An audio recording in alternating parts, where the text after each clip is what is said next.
लखनऊ के अंदर बसपा की सुप्रीमो मायावती जी ने ये आरोप लगाया है कि यदि अखिलेश जी काशीराम के हितैषी थे तो काशीगंज का नाम क्यों बदला गया और काशीगंज की योजनाओं को क्यों खत्म कर दिया गया। देखिए, माननीय अखिलेश यादव जी सिर्फ माननीय काशीराम जी के नहीं, उनका तो सम्मान पूरी पार्टी के लोग करते हैं। हर वर्ग हर तबके के लोग के हितैषी हैं और जब समाजवादी पार्टी की सरकार रही है तो सभी लोगों के लिए, सभी धर्म बिरादरी के लोगों के लिए कार्य किया गया है। और आरोप लगाने से साबित नहीं होता। जब चुनाव आएगा तो मैं समझता हूँ जो जनता की जो भावना है, समाजवादी पार्टी के साथ जो सहयोग लगातार बढ़ रहा है, जन समूह एक आ रहा है, तो उससे सारा का सारा क्लियर हो जाएगा जब समाजवादी पार्टी की सरकार इस 2027 के चुनाव के अंदर बनी। नहीं सर, जब अखिलेश जी सत्ता में आए थे तो काशीगंज का नाम बदला गया और उसकी जो काशीगंज राम की जो योजना थी वो खत्म कर दी गई। इस पर क्या कहना चाह रहे हैं? नाम से सम्मान जो होता है वो दिल से होता है। और देखिए, नाम बदलने से या फिर लोगों के जो जनहित के कार्य हैं उन चीज़ का अगर आप कंपेयर करेंगे तो यकीनन आपको ये नज़र आएगा कि समाजवादी की सरकार के अंदर खासतौर से जो माननीय काशीराम जी का जो समाज के लोग हैं उनके हित को कभी नजरअंदाज किया नहीं गया, जो कि आज बीजेपी की सरकार में हो रहा है। और अफसोस ये है कि जब समाजवादी पार्टी ने माननीय काशीराम जी के समाज के लिए जो हक और इंसाफ है उनका पूरी तरह से साथ दिया है, लेकिन वो बीजेपी पार्टी जो माननीय काशीराम जी के समाज के साथ में उत्पीड़न कर रही है, उसके बाद में उनकी तारीफ करना एक सवाल या निशान उनके ऊपर खड़ा करता है। तो सर, क्या कुछ कहना चाहते हैं संबल पर जो मौजूदा सरकार में हो रहा है? संबल पे ही नहीं, संबल के साथ साथ मैं तो ये कहना चाहता हूँ, चाहे संबल हो, बरेली हो या फिर फतेहपुर हो, हर जगह प्रदेश में और बल्कि प्रदेश के साथ साथ देश के अंदर जो ज्यादती हो रही है, जो उत्पीड़न हो रहा है धर्म के नाम पर, बिरादरी के नाम पर, पार्टी के विपक्ष के नाम पर, वो चीज़ रुकना चाहिए। ये कहीं न कहीं हमारा संविधान इजाज़त नहीं देता इस प्रकार की कार्रवाई को करना। बदले की भावना से कार्य करना एकदम गलत है।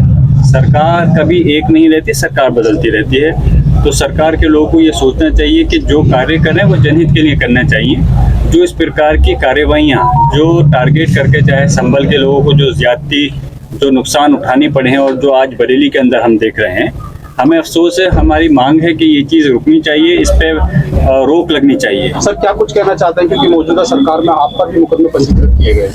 मुकदमा दर्ज करना जिसकी सरकार होती है बहुत आसान काम है, किसी के खिलाफ भी मुकदमा दर्ज कर सकते हैं। मेरे नहीं और भी काफ़ी लोगों के, राजनीतिक लोगों के खिलाफ इस प्रदेश के अंदर सैकड़ों लोगों के खिलाफ मुकदमे चल रहे हैं, लेकिन मुकदमा दर्ज करने से ये साबित नहीं होता कि उस व्यक्ति ने जुर्म किया है। ये चीज़ हमारे माननीय न्यायपालिका का काम है कि पुलिस जो अपनी विवेचना सरकार के पर अगर कोई मुकदमा दर्ज करके चार्जशीट दाखिल कर रही है, माननीय न्यायपालिका का देखना है कि किसने सही क्या है, गलत क्या है। तो इसलिए मैं फिर से कहूँगा कि सरकार ने आपने लगातार उठा कर देखें विपक्ष के लोगों के खिलाफ कितने सारे मुकदमे दर्ज हुए हैं। क्या कोई सरकारी जो सरकार के अंदर नेता बैठे हैं? और ये चीज़ सिर्फ चुनाव के मद्देनजर नहीं है, ये चीज़ दिल से है। इस चीज़ को सुनिश्चित हमारी पार्टी, खासतौर से समाजवादी पार्टी, माननीय अखिलेश जी, इसको ध्यान में रखते हुए सभी वर्गों का जो ध्यान रखते हैं, ये चीज़ आरोप लगाना कि सिर्फ चुनाव के समय उनकी याद आ रही है, ये गलतफहमी है। जब से शुरुआत की है तब से लेकर आखिर तक हमेशा पीडीए का को हम नजरअंदाज ना कर सकते हैं, ना होने दे सकते। विधानसभा 67 में किस कार्यक्रम में आगमन हुआ है? देखिए, यहाँ यकीनन पहले भी आने की मेरी ख्वाहिश थी और लोगों ने दावतनामा दिया था, लेकिन मसरूफियात की वजह से हाजिर नहीं हो पाया। जो हमारे रेहान साहब हैं और उनके जो पार्टनर हैं, जो एक रेस्टोरेंट उन्होंने खोला है, उसकी शिरकत में ओपनिंग में मैं हाजिर हुआ हूँ। और जो हमारे ख़ास तौर से समाजवादी पार्टी के जो यहाँ नेता हैं, संगठन के पदाधिकारी हैं और कार्यकर्ता हैं, मुझे सभी से मिलने का, मुलाकात होने की का मौका मिला, इस चीज़ की खुशी है। और जब मैं यहाँ हाजिर हुआ हूँ तो यकीनन ये भी एक जिम्मेदारी बनती है, भले ही कि निजी कार्यक्रम के अंदर मैं आया हूँ अपने रेहान साहब के, लेकिन पार्टी के अंदर किस तरह से हम और मजबूत कर सकते हैं, इस चीज़ पे भी मुख्तसर अल्फाज में हम लोग चर्चा करें। 2027 के लिए क्या तैयारियां? तैयारी तो बड़े लेवल पर है। अब सब चीज़ आपके सामने मैं उजागर तो नहीं कर सकता, लेकिन इंशाल्लाह जो तैयारियां हैं जल्दी आपके सामने नजर आएंगी कि किस तरह से समाजवादी पार्टी इस बार चुनाव के अंदर पूरी मजबूती के साथ मैदान में उतरेगी। तो सर की महारैली से कुछ फर्क पड़ेगा क्या पार्टी के उस पर, समाजवादी पार्टी की? किससे महारैली जयंती से? की जो रैली थी। बसपा की जो महारैली थी उससे क्या प्रभाव ऐसी पड़ेगा? महारैली देखिए, चुनाव जो होना है समाजवादी पार्टी का बीजेपी से होना है। तीसरी अभी कोई चुनाव मैदान में तीसरी पार्टी का भी कोई रोल ऐसा नहीं होता होना। और ऐसी एक कितनी रैली हो जाए, समाजवादी पार्टी का जो जनाधार है वो ज़मीन से जुड़ा हुआ है, मजबूत है, उन पर इन रैलियों का कोई असर नहीं पड़ने वाला। और यकीनन बीजेपी से भी इस बार जो चुनाव रहेगा समाजवादी पार्टी और पूरा इंडिया गठबंधन काफ़ी मजबूती के साथ में उनसे ऊपर रहे। किस मुद्दों पर रहेगा सर? जाहिर सी बात है, जनहित के मुद्दे ही रहेंगे जो इस समय हम देख सकते हैं, क्योंकि आप लगातार देख रहे होंगे सरकार की तरफ से जो अपनी उपलब्धियां गिनाई जा रही हैं, चाहे वो क्राइम को हो, महिला उत्पीड़न को लेकर कर हो, या रोजगार को लेकर को हो, एजुकेशन को लेकर हो, स्वास्थ्य को लेकर हो। लेकिन जो आंकड़े हमारे नज़र आते हैं, तो चाहे वो एनसीआरबी की महिलाओं को लेकर हो या मिसाल के तौर पे किसी चीज़ को भी अगर हम देखें, तो हमारा प्रदेश जो है काफ़ी इस चीज़ों को लेकर के पिछड़ रहा है। हमारा प्रयास ये रहेगा कि जनहित की जो सुविधाएं हैं, जो उनका लोगों का हक है, वो उन तक पहुंचना चाहिए। और जब हम सरकार बनाएं तो ये सुनिश्चित करें कि वर्ग के आखिरी व्यक्ति तक सरकार की जो उपलब्धियां हैं वो उन तक पहुंच सकें।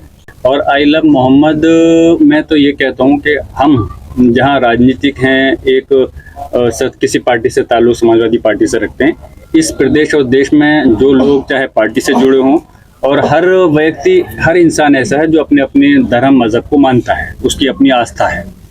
तो जैसे हम अपने मज़हब के अंदर अल्लाह से या हमारे नबी करीम सल्लल्लाहु अलैहि वसल्लम से या कुरान शरीफ से हम मोहब्बत करते हैं, तो मुझे आज तक मैंने तो कभी नहीं सुना कि किसी से मोहब्बत करने पे कोई धारा लग सकती है। और आप लोग भी अच्छी तरह से वाकिफ़ होंगे, और हमारे मुसलमान नहीं, हिंदू समाज के लोग हैं, तो वो भी अपने जो धर्म के महापुरुष हैं वो भी उनसे मोहब्बत करते हैं। तो उसमें एक दूसरे अपने अपने मज़हबों की उनसे मोहब्बत करना कोई गलत नहीं है। लेकिन इस चीज़ को जो कानपुर से शुरुआत हुई है, इसको भड़काने के लिए, मुद्दों से भटकाने के लिए बीजेपी की एक सोची समझी साजिश है। और वहाँ के लोगों ने, बरेली के लोगों ने, क्योंकि हम वहाँ की घटना की पूरी जानकारी लेने जाना चाहते थे, पीड़ित परिवारों से मिलना चाहता था हमारे जो पार्टी का डेलीगेशन था, लेकिन वहाँ जाने नहीं दिया गया। जब ये ख़त्म होगी, 163 हटेगी वहाँ से, तो हम लोग जाएंगे और वहाँ परिवार से मिलकर के जो सच्ची रिपोर्ट होगी हम उस पर हम प्रयास करेंगे कि अपने नेता माननीय अखिलेश यादव जी की तरफ से उन लोगों का हक और इंसाफ की कोई जंग को आगे बढ़ा सके। हमने वो जिक्र किया था कि जो हालात हैं, जो सरकार अपनी पीठ खुद थपथपा रही है, खाली उस चीज़ से काम नहीं चलता। जो ज़मीनी स्तर पर क्या है हमें ये देखना पड़ेगा। आप लोग सम्मानित पत्रकार बंधु हैं, आप लोग खुद लगातार जो सरकार की ज़ीरो टॉलरेंस क्राइम की नीति है वो आपके अखबार और आपके न्यूज़ चैनल खुद उस चीज़ को फेल कर रहे हैं, क्योंकि उसके अंदर जिस तरह से लगातार जो क्राइम की घटनाएं हो रही हैं वो आप लोग उजागर करते हैं, तो आप लोग खुद भली भांति जाते हैं कि इस समय क्या स्थिति।